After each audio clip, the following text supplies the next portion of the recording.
Please subscribe and click on the bell icon to get the latest updates.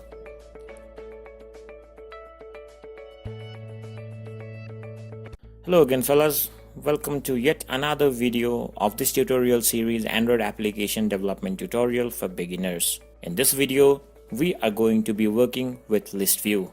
List view is representation of bulk data in terms of list. For that, I've created a new project here, and then in my layout file, I'm going to add list view. Let's give it match parent, and also present an ID here called list. Let us watch the preview. Now what we need to do is we need to insert item in each of this view here. The data that is to be displayed in case of list view could be a static data, that means an static array or an array list, or it can be the data from our local database, or it can be a data from our server. The main thing you need to remember in case of list view is you first need to prepare a data source. In this video, we're going to go with a static string array data. So for that, go to your Java class and then define a string array.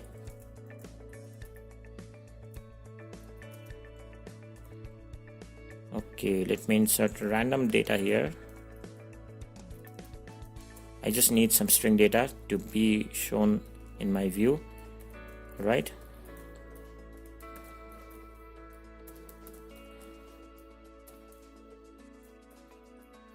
Okay, to make that in more number, let me just copy this and put a comma here and then paste it here. Again, put a comma and paste it here.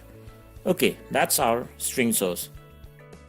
And that's our data for our list view. So in case of our final product, what we need to display is we need to display ABC in this first view here, that is in item 1, and then the second data in item 2, third data in item 3, and so on.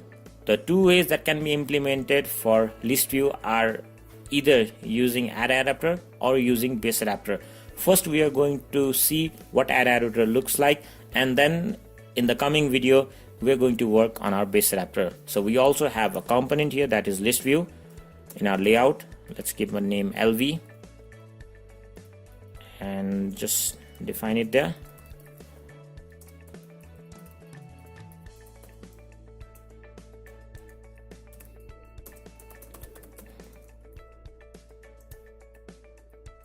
In case of list view, lv.setText is not an option because we always don't know how many data we have that we need to display.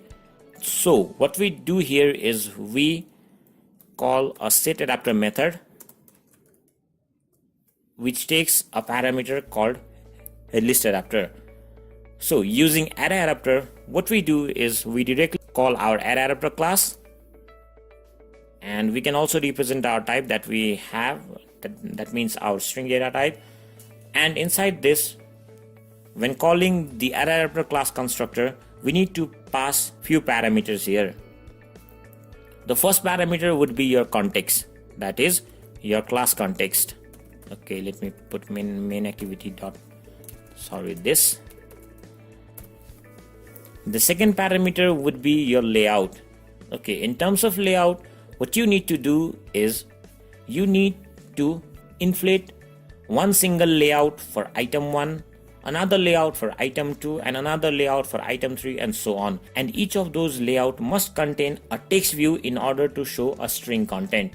So what we need is we need such layout which contains one single text view.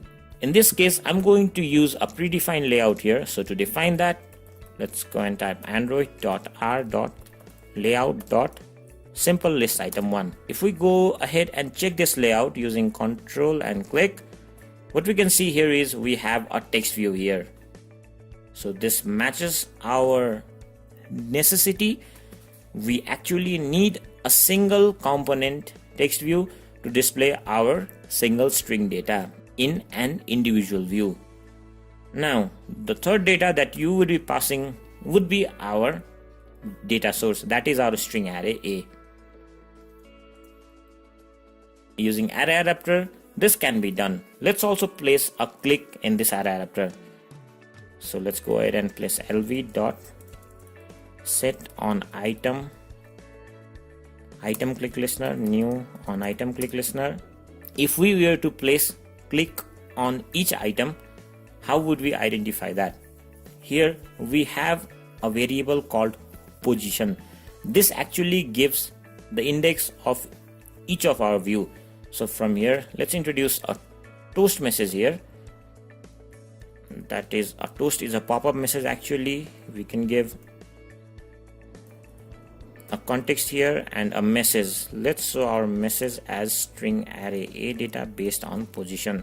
So if we click our third view, we need to see this data in our pop-up message. Or if we click our fourth view, we need to see this data in our pop-up message. So in terms of click, our click is identified based on this parameter called position, which actually gives index of our view.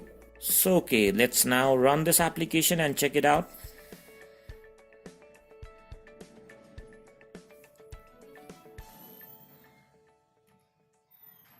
Our application has successfully been installed, and here it is. Our data is being represented in our list view. List view already has a scrolling property, so we don't need to add that. It has that property by default, and based on our click, if we click each of our item, the corresponding data should be seen in a toast message, that is a pop-up message. That's it guys, this much for this video. In the upcoming video, we are going to explore more on this list view and implement a custom layout in place of this predefined layout and create our own layout and represent our data. So thank you for staying with me. Stay tuned for upcoming video.